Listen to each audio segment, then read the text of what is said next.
দিনটা ছিল আমাদের বিবাহবার্ষিকী, মানে অ্যানিভার্সারির দিন ছিল। জানি ভিডিওটা অনেকটাই লেট হয়ে গেছে, বাট কিছু করার নেই।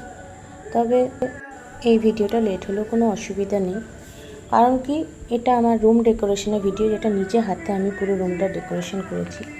আমি বরাবরই নিজে যেমন পরিপাটি করে সাজতে ভালোবাসি, তেমনি নিজের ঘরটাকেও পরিপাটি করে সাজাতে খুবই ভালোবাসি, বিশেষ করে স্পেশাল দিনগুলোতে।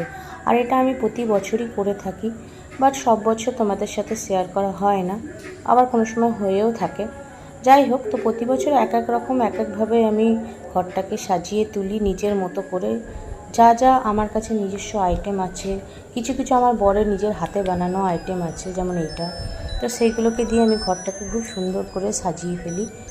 আর সবচেয়ে যেটা ভালো লাগে, ঘরটা সাজানোর পর বর যখন রাত্রেবেলা এসে দেখে যে এত সুন্দর সাজানো হয়েছে, আর সে যে প্রশংসাটা করে, সেটা সবচেয়ে বেশি ভালো লাগে আমাদের ওয়াইফদের কাছে, স্ত্রীদের কাছে, যে স্বামীরা যখন কোনো কিছুর নাম করে, সেটা প্রতিটা স্ত্রী ভালো বুঝবে। যাই হোক, এই যে রুম ডেকোরেশনের জিনিসগুলো দেখছো, ওগুলো আমি একটা একটা করে অনেক দিন ধরে মানে কিনে কিনে ঘরে রেখেছি। সময় বিশেষ এক্সচেঞ্জ করে করে নানা রকম আরও অ্যাড করি, তার মধ্যে দিয়ে যোগ করে ঘর সাজাই। শুধু অ্যানিভার্সারি বলে না, অনেক এরকম দিন আছে, জন্মদিন আছে, বা কোনো স্পেশাল দিন হলো, কোনো পুজোর দিন হলো, তখনও আমি রুম ডেকোরেশন করি, কিন্তু এক এক সময় এক এক রকমভাবে করি।